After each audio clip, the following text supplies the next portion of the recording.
안녕하세요.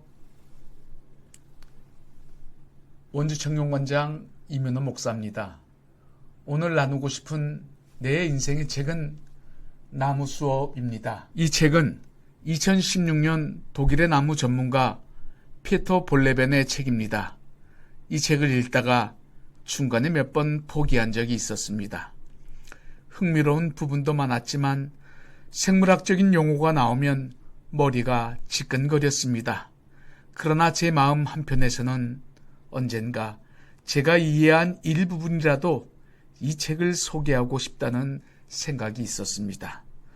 저는 일생을 한 곳에서 뿌리를 내리고 살다가 수명이 다하면 생을 마치는 나무의 일생은 재미없는 삶, 행복하지 않은 너무나 외로운 삶이 아닐까 하는 유치원적인 발상이 지금도 저에게는 조금 남아 있습니다. 동물도 곤충도 행동 반경은 다르지만 이동하면서 먹이 활동을 하고 있습니다.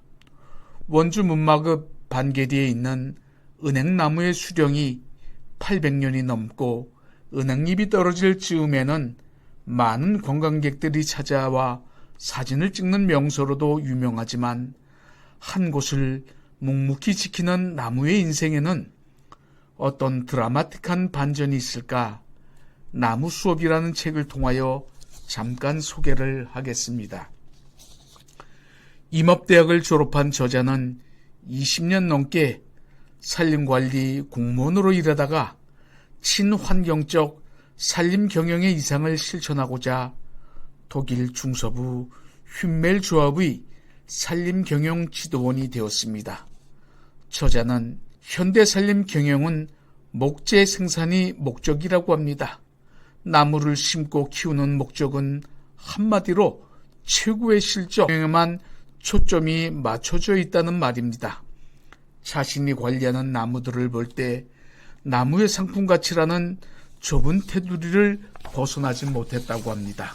그러나 우연한 기회에 산림 경영으로 서바이벌 트레이닝과 통나무집 투어의 기획을 통해 숲을 바라보는 시야가 바뀌게 되었다고 고백합니다. 나무도 아픔을 느끼고 지난 날을 기억할 수 있으며 나무의 부모도 자식들을 돌보며 함께 산다는 사실을 아는 사람이라면 함부로 자식을 부모에게서 베어버리거나 둘 사이를 기계로 마구 헤집지 못할 것이다. 내가 관리하는 구역에선 벌써 20년 전부터 이런 행위를 금지했다. 건강한 숲, 행복한 숲이 생산성도 더 높다. 다시 말해 돈도 더 많이 벌어다 준다. 이 책에는 나무에 대한 36가지 주제를 다루고 있지만 몇 가지만 소개합니다. 첫 번째는 나무들의 우정에 대한 이야기입니다. 나무는 분명 생명체이지만 나무들 사이에 우정이 존재한다니 금시초문입니다. 저자는 우연히 너도 밤나무 보호구역에 이끼가 덮인 이상한 돌을 발견했습니다. 그런데 이 돌은 돌이 아니라 수령이 아주 오래된 큰 나무 구루터기의 자투리였습니다. 400~500년은 될 정도의 구루터기는 뿌리를 통해 이웃 나무들의 지원을 받았던 것입니다. 나무들은 뿌리를 통해 서로 연결되어 있고 이런 네트워크를 통해 영양분을 나누고 이웃이 위험에 처할 때 도움을 주는 한마디로 숲은 개미 집단과 비슷한 슈퍼 유기체라는 것입니다. 그렇다면 왜 나무들은 그러한 사회적인 존재가 되었을까? 왜 자신의 영양분을 다른 동료들과 나아가 적이 될 수도 있는 다른 개체들과 나누는 것일까? 이유는 인간 사회와 같다는 것입니다. 함께하면 더 유리하기 때문입니다. 함께하면 많은 나무가 모여 생태계를 형성할 수 있고 더위와 추위를 막으며 상당량의 물을 저장할 수 있고 습기를 유지할 수 있습니다. 그런 환경이 유지되어야 나무들이 안전하게 오래오래 살 수 있습니다. 모든 나무는 한 그루 한 그루 전부가 최대한 오래 살아남아 주어야 하는 소중한 공동체의 자산입니다. 지금 나의 도움을 받아 건강을 회복한 나무가 다음번에 내가 아플 때 나를 도와줄 수도 있습니다. 하지만 인공적으로 조성한 숲의 나무들은 우정을 모르는 거리의 아이들처럼 행동한다고 합니다. 이식을 통해 뿌리가 지속적으로 손상되어 그런 네트워크를 조성하기 힘들기 때문입니다. 인공숲의 나무들은 외톨이로 오래 살기도 힘들고 오래 살 필요도 없습니다. 사람들이 목재를 쓰려고 베어버릴 테니 말입니다. 두 번째는 나무의 언어입니다. 나무들은 자기들끼리 소통을 할까? 정말 알쏭달쏭합니다. 흔히 언어는 인간만 지닌 능력의 표현이라고 합니다. 나무는 먼저 다른 방식으로 자신을 알리는데 바로 향기입니다. 40년 전 아프리카 사바나에서 나온 연구 결과로 아프리카 기린은 우산 아카시아를 먹는데 아카시아 입장에서는 대식가인 기린이 그야말로 불청객입니다. 아카시아는 이 불청객을 쫓아내기 위해 몇 분 안에 유독물질을 잎으로 내보냅니다. 잎을 뜯어먹힌 아카시아는 경고의 가스를 방출하여 주변 동물들에게 여기저기 왔다는 신호를 보냅니다. 그 즉시 옆에 서 있던 나무들도 똑같은 유독물질을 잎으로 내려보내 재앙을 방지합니다. 그런데 기린도 이런 시스템을 잘 알고 있다고 합니다. 좀 멀리 떨어진 곳으로 가서 아직 경고를 받지 못한 나무의 잎을 뜯어먹거나 바람의 반대 방향으로 가서 잎을 먹는다고 합니다. 그야말로 장군몽군입니다.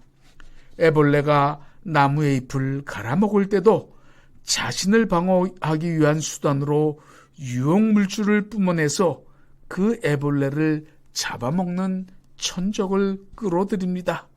애벌레의 천적은 나무가 뿜어내는 물질에 현혹당해 기쁜 마음으로 달려와 나무를 도와줍니다. 나무는 뿌리를 통하여 메시지를 전달하는 전기 신호를 이용합니다.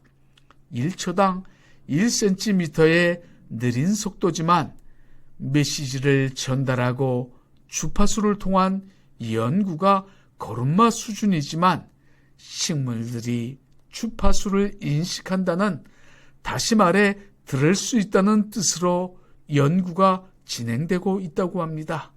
참으로 나무들의 세계도 인간의 삶과 별반 다르지 않다는 생각이 듭니다. 세 번째는 나무들의 사랑입니다. 나무는 적어도 1년 전에는 미리 번식 계획을 세운다고 합니다. 너도 밤나무 열매와 도토리를 무지 좋아하는 멧돼지와 노루가 가을에 온 숲을 뛰어다니며 열매를 먹어 치우면 나무 입장에서는 이듬해 봄에 싹을 틔울 새끼들이 사라지니 나무들이 머리를 맞대고 의논을 합니다. 만일 해마다 꽃을 피우지 않으면 멧돼지와 노루도 그에 맞게 새끼수를 조절한다는 것입니다.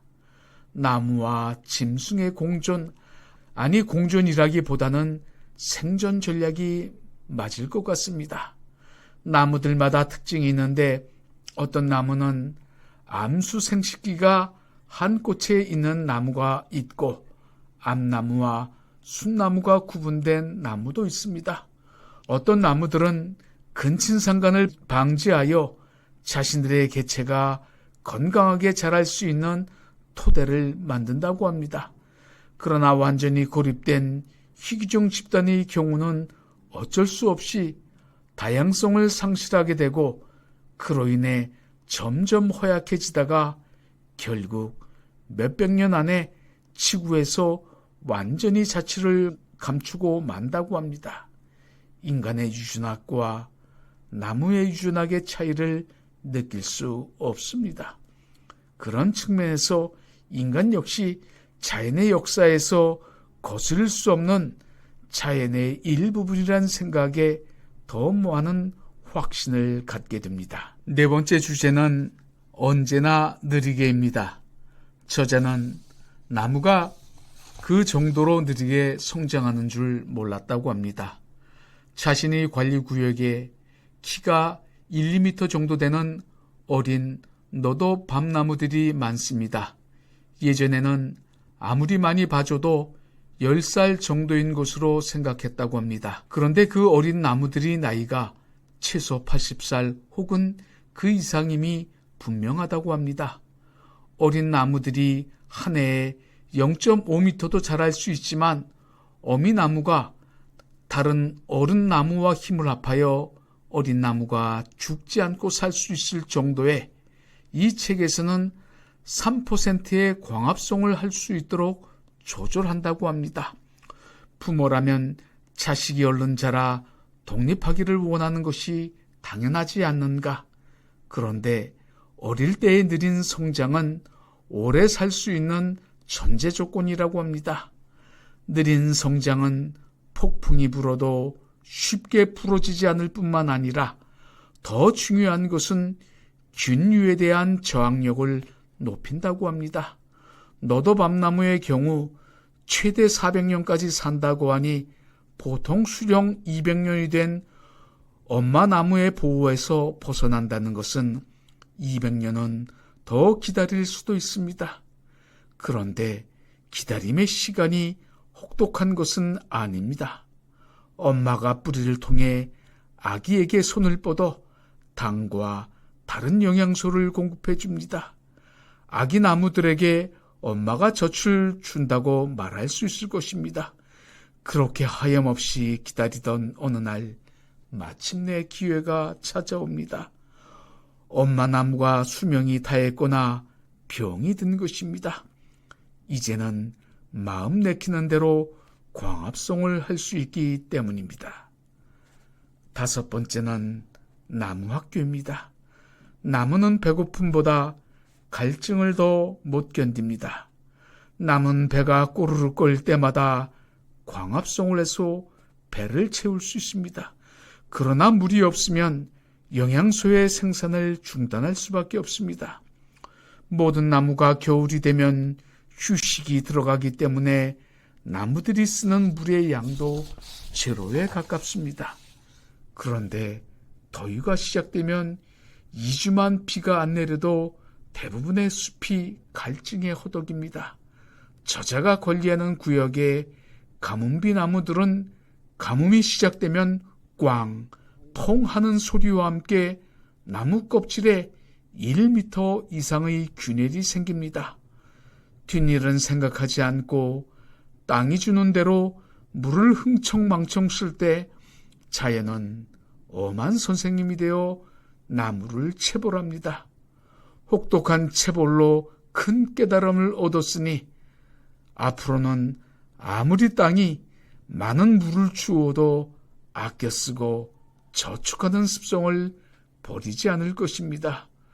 돌투성에 메마른 산비탈의 나무들은 수분의 양이 적고 햇살도 더 따갑게 내리지만 얼마 안 되는 물을 아주 효율적으로 분배하여 가뭄을 잘 견뎌냅니다. 자연의 혹독한 환경에 적응한 나무들은 풍요로움 가운데 있는 나무들보다 성장 속도는 느리지만 잘 살아남는다고 합니다. 여섯 번째, 병든 나무입니다. 통계적으로 너도 밤나무와 참나무의 평균 수명은 400에서 500살입니다. 나무의 건강 상태는 숲 생태계가 얼마나 건강한가에 달려 있습니다. 온도, 습도, 빛이 급변해서는 안 된다고 합니다. 나무의 반응 속도가 매우 느리기 때문입니다. 하지만 이 모든 외부 상황이 최적이어도 곤충, 균류, 박테리아, 바이러스가 기회를 노리며 공격 개시의 그날을 기다립니다. 근본적으로 이들의 공격은 나무가 균형을 잃었을 경우에만 성공할 수 있습니다. 나무 종에 따라 일련의 방어 물질을 함유하고 있는데 그것이 소위 항생작용을 한다는 피톤치드입니다. 성장과 방어라는 두 균형이 깨어지면 나무는 병이 들기 쉽습니다. 제가 나무의 생로병사 과정을 자세히 설명하기는 어렵지만 인간의 생로병사와 같다는 생각을 이 책을 읽으면서 하게 됩니다. 나무가 건강할 때는 면역력이 활발하게 작동하지만 그 면역력을 잃게 되면 나무는 서서히 병이 들게 되고 그 수명만큼 살지 못한다는 것입니다. 이 책은 독일 최고의 숲 전문가인 페터 볼레벤이 나무의 은밀한 속삭임과 몸짓을 인간의 언어로 해석한 책입니다. 먼 훗날 나무의 주파수에 맞춘 교감이 가능하지 않을까 하는 생각을 하면서 무심히 스쳐간 주변의 나무들을 안아주고 싶은 생각이 들었습니다. 나무야, 수인사도 하지 못한 무심함을 용서해다오. 이젠 주파수를 맞추어 너와 통성명 정도를 해야 하지 않겠니? 나무야, 있어야 할 자리에 묵묵히 서 있는 내가 있어 행복하다라고 나무에게 감사의 마음을 전하고 싶습니다. 나무도 저에게 이렇게 말을 합니다. 거친 세상 살아가면서 버텨준 너도 고맙다고 앞으로 더불어 함께 헤쳐가자구나. 감사합니다.